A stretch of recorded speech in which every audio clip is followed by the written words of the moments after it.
I said it right to the seller. I'm like, "You've got moldy walls." "What do you mean?" I said, "I can see the mold right there. You painted over it. There's mold there. You got moisture coming in." "Well, we got a little bit of moisture." "No, you got a lot of moisture coming into this basement unit." Hello and welcome to Pillars of Wealth Creation, where we talk about creating financial success with a special focus on business and real estate. I'm your host, Todd Dexheimer. Now, let's get to it. Are you ready to start investing in real estate today but don't know where to start? Sometimes investing can seem way too complicated, but it actually couldn't be any easier than with HomeInvest.com. You know the co-founder and my friend Nate Armstrong. He appeared on episode 20, and if you haven't heard it, go back and listen to it, episode number 20. Home Invest is a company that allows you to invest in turnkey real estate. Their goal is to build powerful investment tools that make real estate investing accessible to everyone. They have contractors and property managers available for you with the click of your mouse. While other real estate agents can only offer a property, Home Invest brings you a full turnkey package that allows you to diversify your investments, earn passive income, and start building equity in properties. Their simple, intuitive design allows newcomers and experienced investors alike to hit the ground running and to be able to choose the properties when they want and where they want. View easy to understand charts and data to allow you to buy in only a few clicks or just a simple phone call. With Home Invest, you'll be building your portfolio as quickly or as slowly as you would like. And right now, Home Invest is giving our listeners, Pillar of Wealth Creation listeners, a free course on how to finally win in real estate investing. So go to homeinvest.com/pillars. That's homeinvest.com/pillars to claim your free course today. Hello and welcome to Pillars of Wealth Creation. I'm your host, Todd Dexheimer, and with me, as always, on Wednesday is John Stiles with Bridge Realty. John, how are you doing today? I'm doing great, Todd. It's a good day to be alive, and the weather is much nicer than before. So how about yourself? I think last week we talked about how we had like 15 inches of snow on the ground, and or just a fresh 15 inches. So now today it's going to be like almost 70 and sunny. So yeah, can't complain. I think spring may have arrived, so we're good. We're set and loving life, man. Yeah, we're going to hold on to it for a while too. I hope so. At least until like September, but yeah. So John, today we're going to go through a little bit more about, the estimated repairs and kind of what to look out for on, apartments or even single family houses, but what to look out for and some differences between different types of buildings. You got anything you want to talk about before we get started? Yeah, definitely. So we wanted to call your attention to a comment that came in on our Facebook page. This came in from Eli Sunderland. And he says, I'd love to see a video on overcoming the obstacle that is financing when it's your first big deal and it's out of state. He says, I'm under contract on a 62-unit deal in Tennessee, and lenders don't love to lend to out-of-state investors. Oh, Eli, you just hit the nail on the head. Lenders don't like you because you're out of state, simply. And it's funny, when I first started investing out of state, I didn't think that would be the case. I've never had a problem getting financing before. Quite frankly, I've never been rejected for financing up until I started investing out of state. And I bought a bunch of properties in Milwaukee, Wisconsin, and thought, and I bought them cash.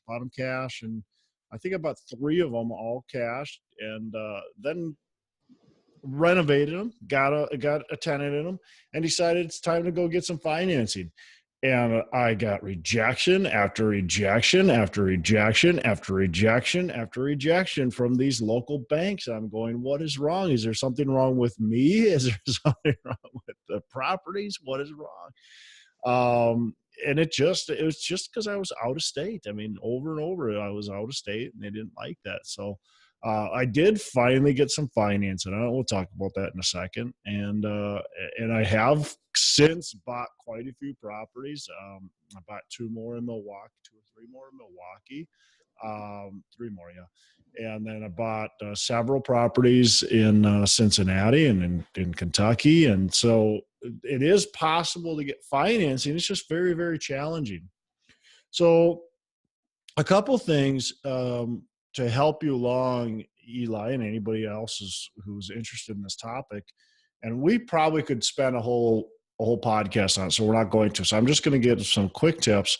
And then I think maybe we'll revisit this later on too as well. But a couple of things. Get a partner who is local in the area. And it doesn't necessarily have to be a 50-50 partner. They could have a little bit of, you could give them 20 or 15% ownership. That's going to help still a lot. And maybe they only get 5% or 3% of the actual equity. It doesn't matter. You can split. That's the nice thing about partnerships. You can split the profits however you set it up. So just because somebody has 50% ownership doesn't mean they get 50% of profits. Just because somebody has 20% ownership doesn't mean they get only 20% of profits. So you can set it up how you want. So that might be something that'll be helpful. Now, with that in mind, the bank may want them to sign on the loan. So that could be problematic potentially. If it's non-recourse, it might be a little less problematic. If it's full recourse, you're probably going to have to give up quite a bit more for them to be able to sign on or want to sign on the loan. But if it's somebody you trust and know really well, if it's a relative or something like that, maybe you can work that out. So that'll be one definitely easy way to help you out. The other way is when you're buying out of state, if you can find a lender that lends in your area where you live and in the state where you're investing in. So maybe it's a regional bank. In Minnesota, we've got like Associated Bank. They've got branches that are in a Bremer Bank and TCF and several. They've got branches that are kind of in this region. So they'll have some out of state stuff. They'll also have, your state. So create a relationship with them. You've also got some national lenders, U.S. Bank, Wells Fargo, BMO Harris, to name a few. They may have interest. So what I ended up doing is going to U.S. Bank, and I went to my local U.S. Bank. Create a relationship with a banker locally, and we did the deal in Milwaukee. And they're willing to lend in Cincinnati. They're willing to lend really anywhere that they've got a footprint. They'll look at lending. So that's how I got the financing on 3 of the properties in Milwaukee was through U.S. Bank. Now, the other 2 properties or 3 properties that I got financed was through a company called Renovo Capital. They're based out of Chicago, but they lend a portfolio type lending. So they were willing to do it. Now, it was maybe a little bit more expensive, but really not much. And they gave me pretty good terms to go along with the interest rate. So there's other national lenders that are non-traditional, like Renovo Financial. I can't think of the other ones off the top of my head, but there's several of those too. And then the other thing is to call mortgage brokers that are in that area. And that's what I did in Cincinnati is I called a mortgage broker. I said, hey, can you get me a loan from a local bank? And that's exactly what happened. I found a local bank that the mortgage broker tied us together with and got me into, the mortgages there. The other thing I did in Cincinnati was seller financing. So if you can do that, that works beautifully too. You don't have to worry about the banks. The last thing I would say on out-of-state investing is if you can purchase properties that are over $1 million in financing. So a Freddie Mac small balance or a Fannie Mae, and these are, commercial apartment buildings. You can get the non-recourse Fannie Freddie, and they'll lend everywhere. Now, with that said, they still want some local presence. So they want to make sure that, why are you in that area? Why, as your property manager, maybe you can tie your property manager to the property and have them as part of the ownership. Maybe you can, you got to do something to have that local presence. So, but there's options out there. It's for sure, Eli, it's going to be a challenge. That's just how it's going to be.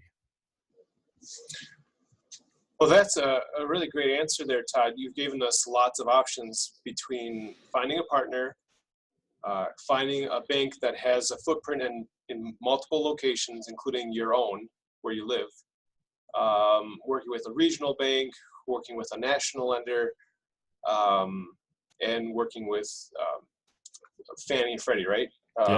Yeah. So depending on the price point of the property. So. Yeah, and don't give up on the local banks. You're going to get a lot of, if you're doing smaller balance, you're going to get a lot of no's. And here's the thing. Here's what you will find, okay? And this seems odd to just the regular person who's not done a ton of deals. And even if you've done a ton of deals, but you've done a lot of smaller deals, it just seems odd, but it's true. You will have a lot harder time financing a duplex out of state, unless it's in your own personal name, than you will financing a 30-unit building or a 100-unit building. The larger it gets, the easier the financing will be. And that just seems weird because it's more money, but it's true. A local bank or Fannie Freddie are going to be more excited to finance a 50-unit building or a 100-unit building than they will be a 5-unit building. All right. Well, very good. Well, let's transition here, Todd, into our topic today. And like you mentioned, we did start this topic. We're on this series of apartment investing, where we started the topic of estimating repairs last week. And, but we had more that we wanted to cover here. So let's talk, for example, about how the age of the building will affect the repair estimate. Yeah. So, the older the building, the more problems you could potentially have. And there's certain eras that are built better than other eras. So that's something to keep in mind as well. Try to get to know the buildings and as well as you can, and then be talking with obviously your local contacts, your contractors, and your property inspectors. They're going to know too. Like, you could just ask a property inspector, what do you see most in buildings built in, let's say, 1910 to 1930? And they'll tell you what they see most. What do you see most in buildings that are built in 1950, that are built in 1980, that are built in 1990? And they'll tell you what they kind of see. What era of buildings do you like the best, that are maybe built the best? And they're going to help you out and help you understand, what are the challenges. But one of the challenges for me for these, old buildings, late 1800s, early 1900s built, they're often built poorly without standards. So you might go into one building, like I had an apartment complex that was built in 1888, I believe. And in that apartment complex, the joists were massive. I mean, they were huge joists. I think they were like 18 inches deep. They were a full 2 inches, and some of them were even thicker than that. You're talking about the floor joists? The floor joists, yeah. So the floor joists were really solid, built really, really well. And the reason I'm saying this is because I also had bought a house, a single family house, not very far from that apartment building. And that house was built in 1896. And those floor joists were really small. They were undersized. They were, it was built structurally very poorly, and I had to redo the structure. I just sister along new joists because literally the floor, and we didn't find out until we started ripping things apart and opening things up. So we opened the ceiling up, started opening the floor up, and we saw that joists were actually cracked in half. So the floor was essentially failing. So that just tells you that there's no standards. One builder might go, we're going to build this thing really strong and right. And then the other builder is just going to go, let's throw these in there. This is what we got. And that was kind of how things were built. And, back in the day when everything was done right, everything wasn't done right. So you've got to watch for things like that. Oftentimes the rafters are way undersized, and you'll see the bowing and the cracked rafters and stuff like that. Foundations are undersized. Foundations are maybe not completely put in right, or beams aren't supported properly. There's footings are missing. All kinds of stuff like that you've got to really look for on these early 1900s era, late 18s.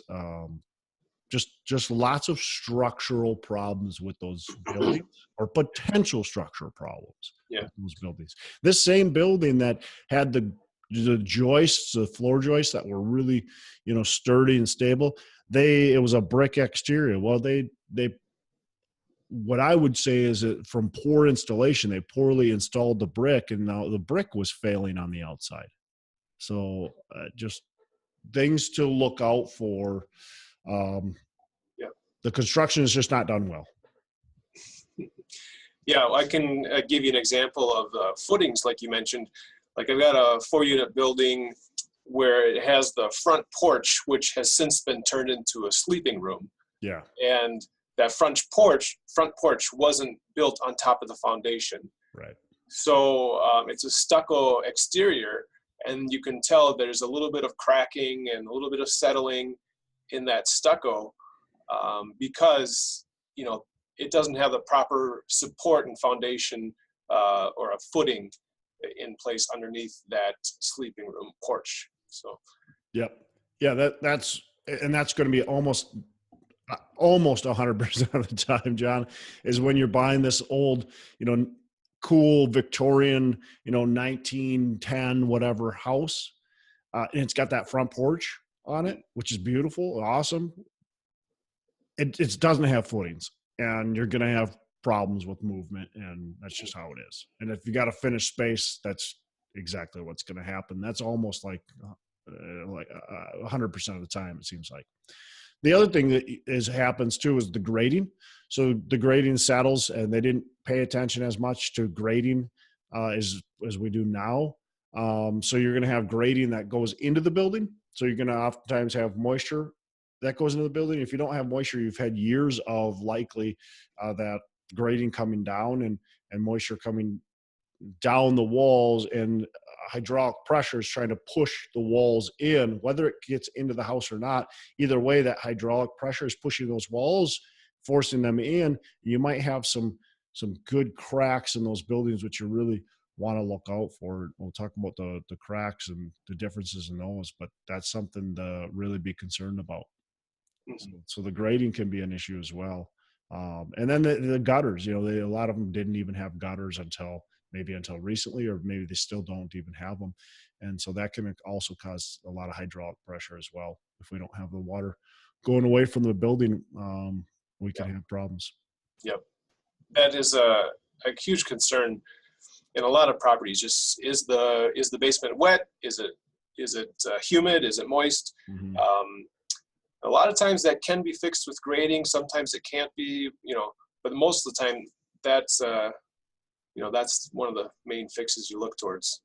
Yeah. And even if it can be fixed, which is great, you want to pay special attention to the foundation and make sure the foundation didn't sustain damage prior to you being able to fix it. So for sure. So then we got to, you've got an era, I would say, all the way from the 1800s all the way till like 1940ish,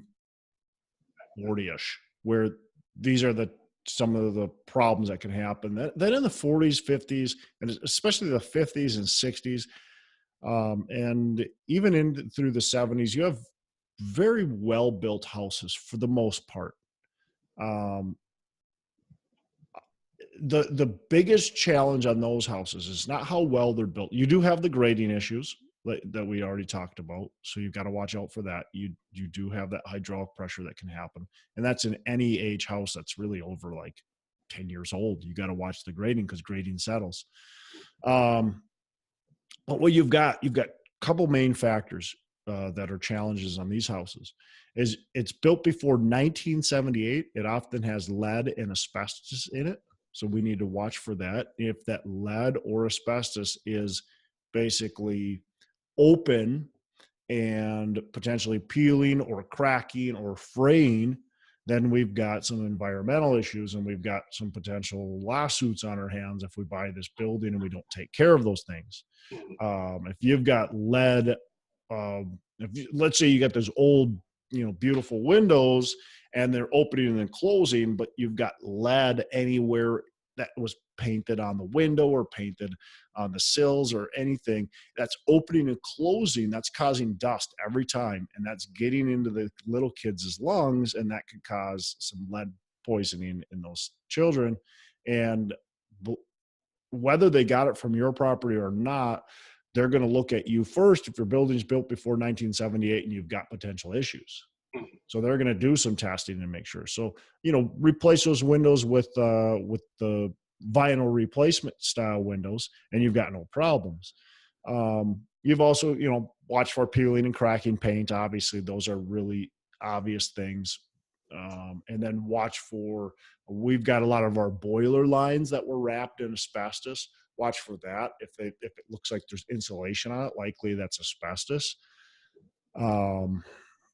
Ceiling tiles and floor tiles often have asbestos in them too. So, and insulation can as well. Yeah, insulation can, but we're not worried about insulation unless we're doing remodeling, because gets covered. So yes, but you're right. Insulation we should look for if we know we're going to be opening up walls or doing any sort of ceiling work or anything like that, for sure. Yep. For sure.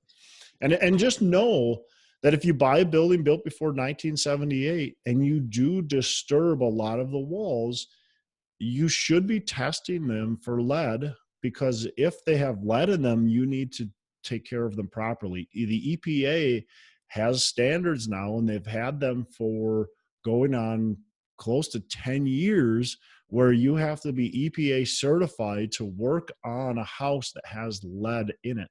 And you are responsible as a contractor or as a homeowner, if you're doing the work yourself, to test it. Now, if you're living in the house, you can do anything you want. The EPA allows you to poison your family, but they don't allow you to poison other people. So if you have tenants that are living there, they don't allow you to poison them. They make you test it. If you get caught not testing it, you can get, I think it's big penalties. It's like $50,000 penalty type of thing. So you can get big penalties. So you've got to make sure that's going to cost you a little bit more money to do those remodels then, if there is lead, because now you're going to have to get rid of it properly. It's not really abatement, I wouldn't call it. So it's not going to cost you huge amounts of money, but the contractor has to just do things the right way, essentially, and clean up the right way and not cause dust the wrong way. So. Yeah, that's definitely something to be aware of for those buildings. Whether you're redoing the bathroom and re-changing out the sheetrock, a lot of those types of things, you just got to budget a little bit extra than a property that's newer. Yep. Because the process to properly work in that environment is quite in depth. They have to put plastic off all the areas to contain the dust. They have to use special HEPA vacuums to clean up any dust, and then all these different things. So. Wow, John, that's I didn't know you knew all that stuff. That's great.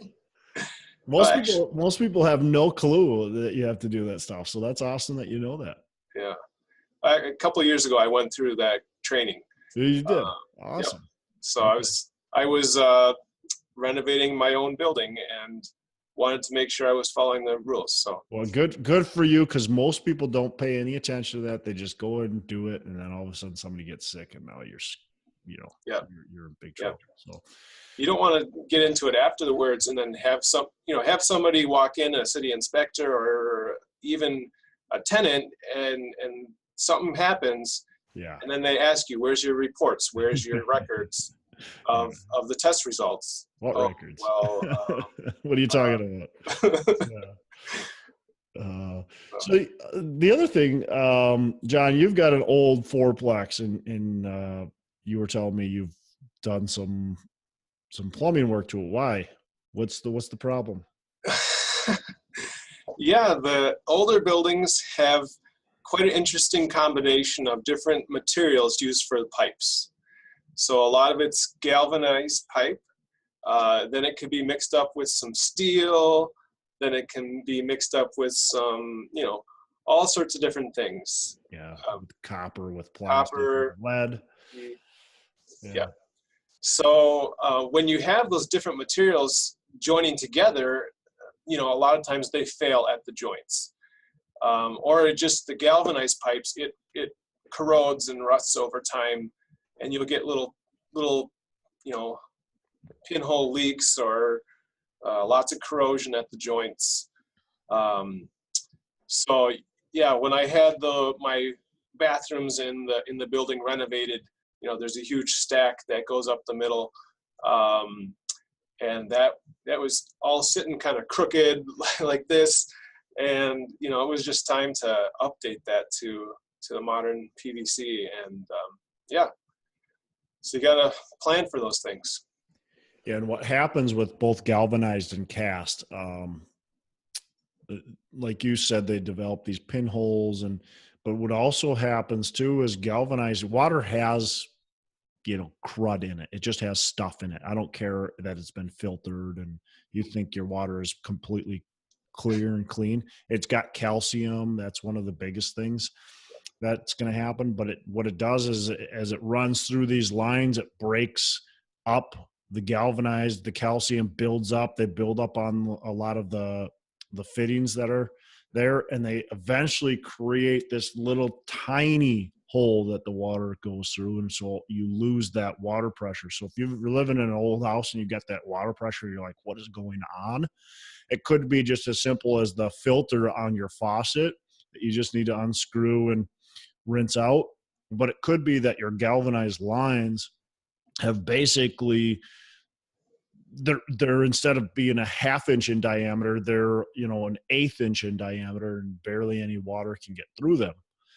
So that happens, as well as the rotting out. And same thing with your waste pipes. They eventually get clogged, and I've taken apart waste pipes where it's just this big rust buildup, and you've got this little tiny hole that the water seeps through, and you wonder why you're always getting backups and clogs and stuff like that. Yeah. So the other thing in these old buildings is, other than the piping, is going to be your wiring. So a lot of times knob and tube wiring can be in those. So it's really old wiring. Those are obviously problems with fires. You can keep knob and tube and limp it along. Now that we've got these LED bulbs, that'll help a lot.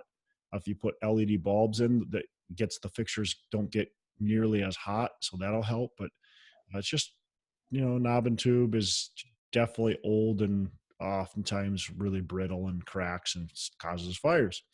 The other thing you've got is old furnaces, ACs, boilers, boiler lines, all that kind of stuff. Those can cause problems too. It's just being that, really old, they can cause issues. Yep. And those the old wiring normally wasn't grounded. And so yep. You have some people think they can just switch out the outlet to be a 3-prong outlet, and then it appears to be grounded. Yeah. But it literally isn't, which again can be a fire hazard. Yep. And sometimes you can fix that easy. If you got a galvanized, if you got a metal box, you can hook the ground wire up to the metal box, and sometimes that's going to ground it depending on how the wiring's run, if it's running conduit and stuff. But other times it's more than that. So yeah, you've got to pay attention. If you're trying to use something that needs to be grounded in a non-grounded outlet that appears to be grounded, well, then like you said, you could have some problems with that. So. Mhm.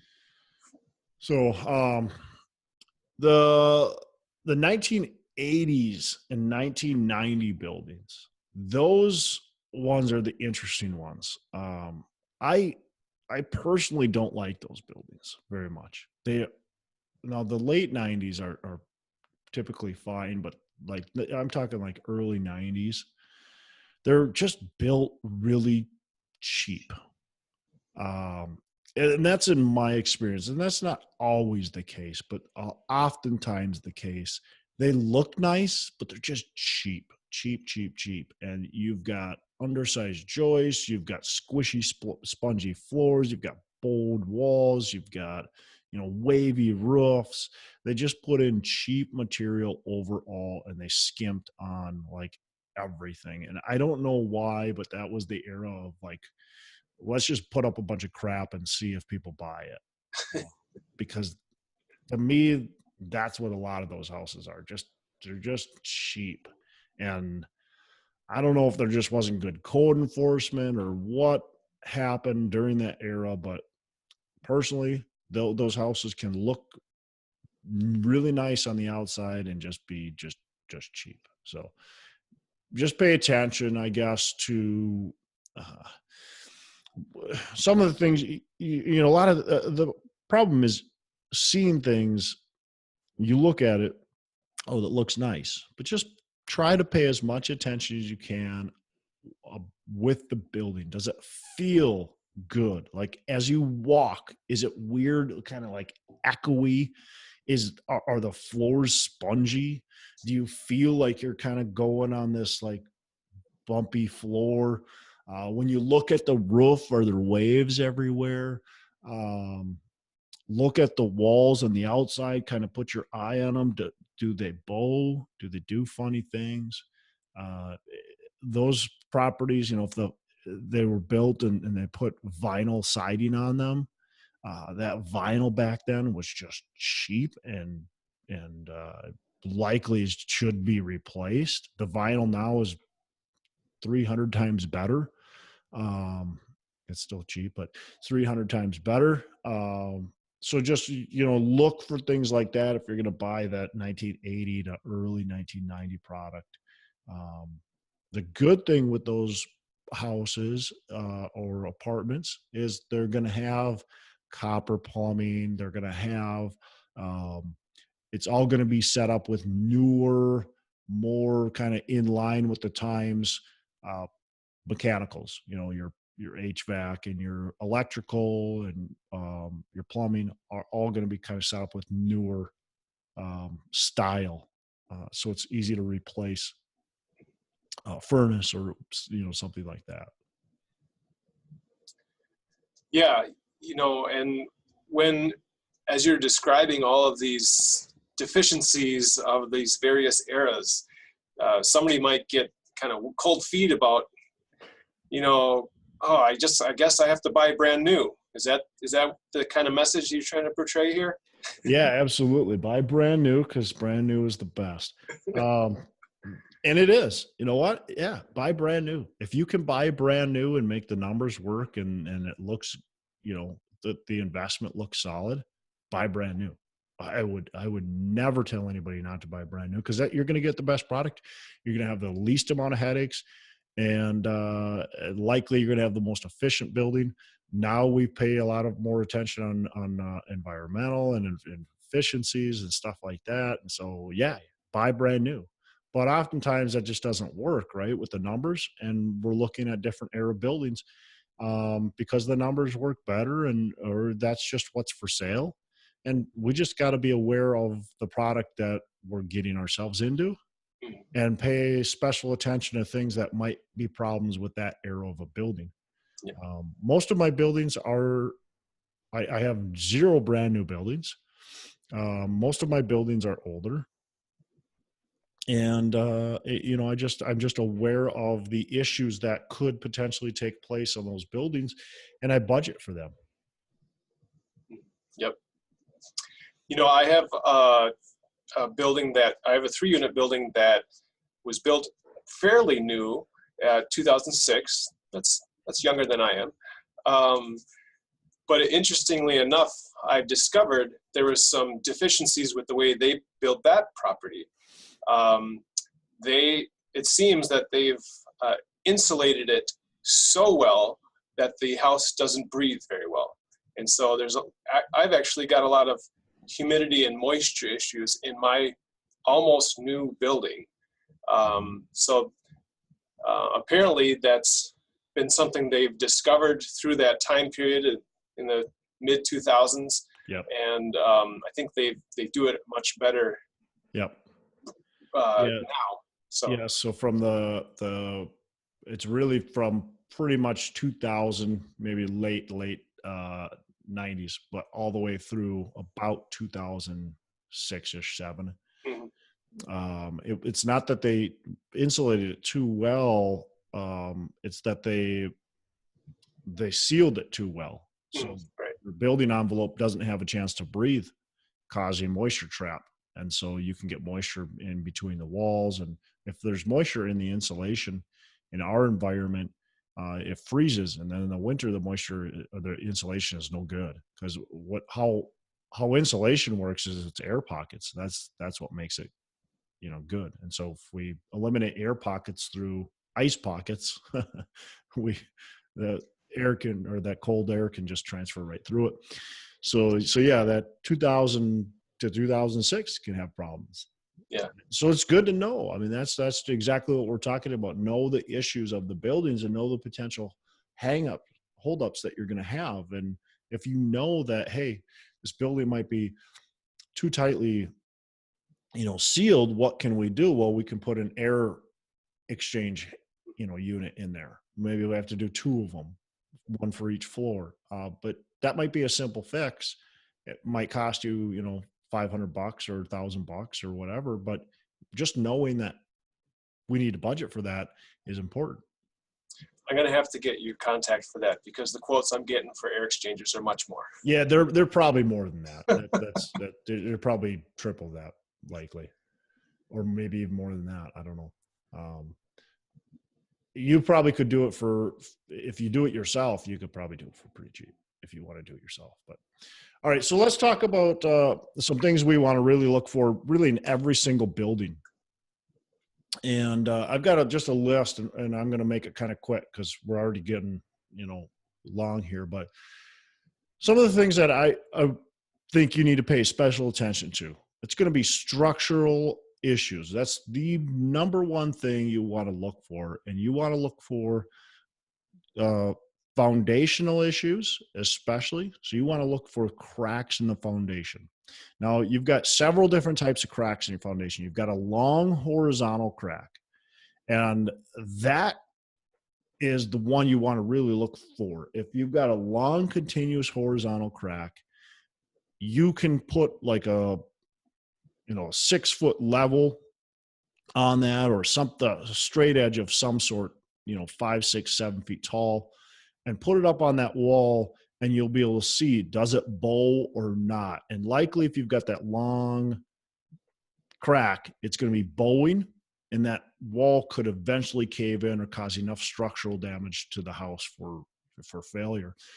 You've also got the vertical cracks and the stair step cracks, and those are often kind of evidence that maybe if it's in a corner, that a corner is kind of sinking of the building. That can be typically due to water pressure, and same with that horizontal. That can be oftentimes due to water pressure as well. So those cracks need to be addressed. The other cracks are going to be your hairline cracks, and those are likely not going to be anything, especially if you got a couple little vertical cracks, maybe a small horizontal crack. I mean, look at them. Definitely don't just ignore them. But if you've got a crack that's over a 1/4 inch in size, you want to really look at what is happening to that building and what's going on. So those are things to look for. And don't just assume their housing inspector is going to catch these things. Point them out to the housing inspector. Go, look at that crack. What do you think about that?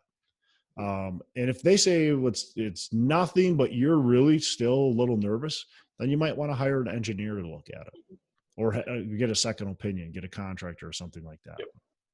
Yeah, a lot of times those general home inspectors or property inspectors, they're just looking for the overview of the property. And when it gets into specifics, then they say, this is what we think, but you really need to hire a specialist. Yeah. So then other structural issues, you're looking at the outside. You mentioned the stucco on the porch, and you mentioned the cracks in the stucco, and that was telltale sign that the porch doesn't have footings. So looking for stuff like that, looking for cracks in your siding, looking for cracks in your drywall or plaster, looking for floors that are doing crazy things, and looking for the roof line. What does the roof line do? Is the roof line, straight like it should be, or is it kind of go up and down and sideways and every which way? So we want to look for things like that and pay special attention to that as well for structural issues. And then of course, having your inspector there, but pointing issues out to your inspector is always a good thing. The other thing is look for cover-ups. Is the foundation covered in areas where you wouldn't really expect it to be? So you've got maybe a living room area or family room. Sure, that should be covered, but maybe you've got your utility room and the foundation's all covered up there. Well, why? Should it be? What's the seller trying to hide? Did they recently paint? So I was looking at a building not too long ago, and it was so obvious. The seller painted a vacant unit that was moldy. It was so obvious that it was moldy. You could see the old mold spores everywhere. And they just painted over it because they wanted to hide it so nobody saw it. But my eye is trained to catch things like that. It was just like, I said it right to the seller. I'm like, you've got moldy walls. What do you mean? I was like, I can see the mold right there. You painted over it. There's mold there. You got moisture coming in. Well, we got a little bit of moisture. No, you got a lot of moisture coming into this, this basement unit. So it's like, you got to try to look for stuff like that, especially in basement units. What's going on with the drywall? Has it been painted over? Does it look weird? If it looks weird, really dig into it. Carpet, is the carpet wet? Can you just take your hand around the very perimeter and feel, or take your foot and feel? Is it wet, damp at all? So look for cover-ups. Look for, on the ceilings. Look for weird patches, stuff like that. Yeah. And even if the sellers, I tend to try to think the best of people and that they wouldn't intentionally try to cover things up, but nonetheless, they're not going to always point out what's wrong. Yeah, exactly. They might be aware of something and just don't ask, don't tell type of thing. Or they forgot, right? Oh, yeah. Yeah. So definitely, use that inspection period to really investigate. And then, when you find the issues, make sure that you're budgeting enough for it. Yeah. So. Yeah, absolutely. Two more things. Pay special attention to the mechanicals. And by mechanicals, I mean anything with your plumbing, anything with your HVAC, and then anything with your electrical. And so if they're old, water heaters 10 to 12 years old, furnaces 20 to 30 years old, they're likely going to have to get replaced. Plumbing, if the plumbing's, the galvanized or cast iron or lead, like we talked about, it's too old and it's going to need to be replaced. You might be able to limp it along, but eventually all that stuff's going to be replaced. If you got fuse boxes, those are old, those need to be replaced. A lot of insurances won't even cover that. If you got some certain types of panels that no longer manufactured, try to make sure that the electrical panel, that the brand is still being manufactured. If it's not, like Federal Pacific, that's a challenging brand, and the insurance companies balk at it and they'll charge you a lot more. So simple, just to look up, Is this Square D? Is it still in business? Oh yeah, it's still in business. Roofs, is your roof, 20 to 30 years old? Does it look like it's curling, or, is there problems with it, or uh, is there cracks in it, whatever. So hopefully your inspector can do that, or your roofing contractor can get up there and do that. And the last thing is look for moisture. That's the biggest thing, other than structural to me, is look for moisture and look for areas that bugs and pests can get into. So little holes anywhere. Look for stuff like that. Can they get into that building somehow?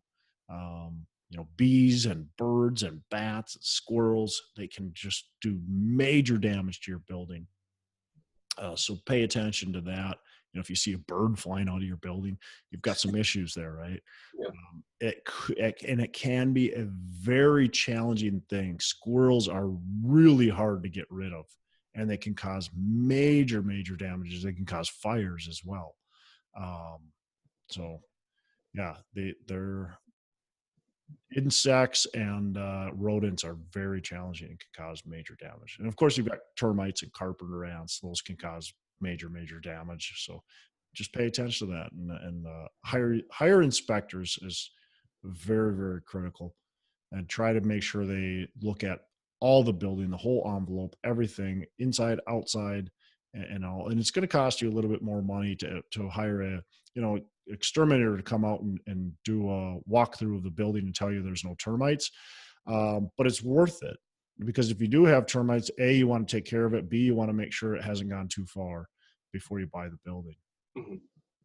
Yep. Or anything. I do sewer scopes too, because I want to make sure there's no tree roots and stuff like that in my sewers. If there is, I don't want to buy the building, or I want to make sure I budget on that, because that can cost you $10,000 or more just to fix something like that. Yeah, definitely lots to consider here. And you want to know what to be budgeting if there's an immediate renovation or just long-term. Yeah. What are the maintenance things to budget for on a routine basis? Yeah, absolutely. Yeah. You want to know today, and you want to know tomorrow what you're going to be budgeting for. Right. Yeah, for sure. Well, cool. I think that's it. I mean, just, again, hire inspectors, hire contractors, get to know the numbers.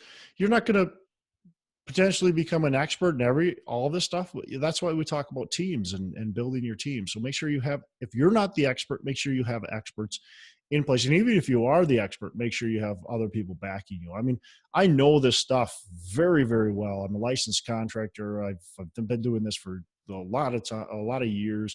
I know buildings very well, but I still hire contractors, and I still hire inspectors to walk through these properties with me, because it's extremely important. It's so easy to miss stuff, and it's so easy not to remember, oh, we should be checking this, that you're going to get in trouble if you're not hiring the right people. But don't rely on them. That's why I'm talking about this, because I don't want you to solely I don't want you to have just one person that you're taking their word as the Bible. I don't want that, because that's when you could get in trouble. You need to make sure you have several people. Hire that contractor, go through it yourself, and then also have the inspector. Now you've got 3 people looking at it, and your property manager. So now you've got 4 people. And now maybe your broker goes through and looks at some of the units with you. So maybe now you got 5 different people. Yep. That's really important. The more people you can get in there, more eyes, the more you're going to catch. Right. Definitely. For all those listeners and viewers out there who maybe have further questions on this particular topic, or another one, just like we answered a question here at the beginning, we invite you to shoot us your questions on Facebook or on YouTube, or you can look us up. Just search for Pillars of Wealth Creation, and we'd love to interact with you in that way. So, yeah, absolutely. Yeah, love having people listen. I appreciate it. I mean, it's fun to see comments on, we get some comments on the YouTube and Facebook and stuff like that. It's just fun to see it. It's fun to see that people are enjoying it. And I get people that reach out to me every once in a while. So it's a blast. And I appreciate everybody that listens and that shares. And So it's fun to get that interaction with people. Yep. Well, cool, John. I think that's it. So make it a Saturday, make every day a Saturday, man. All right. You too. Are you ready to start investing in real estate today but don't know where to start? Sometimes investing can seem way too complicated, but it actually couldn't be any easier than with homeinvest.com. You know the co-founder and my friend Nate Armstrong. He appeared on episode 20, and if you haven't heard it, go back and listen to it, episode number 20. Home Invest is a company that allows you to invest in turnkey real estate. Their goal is to build powerful investment tools that make real estate investing accessible to everyone.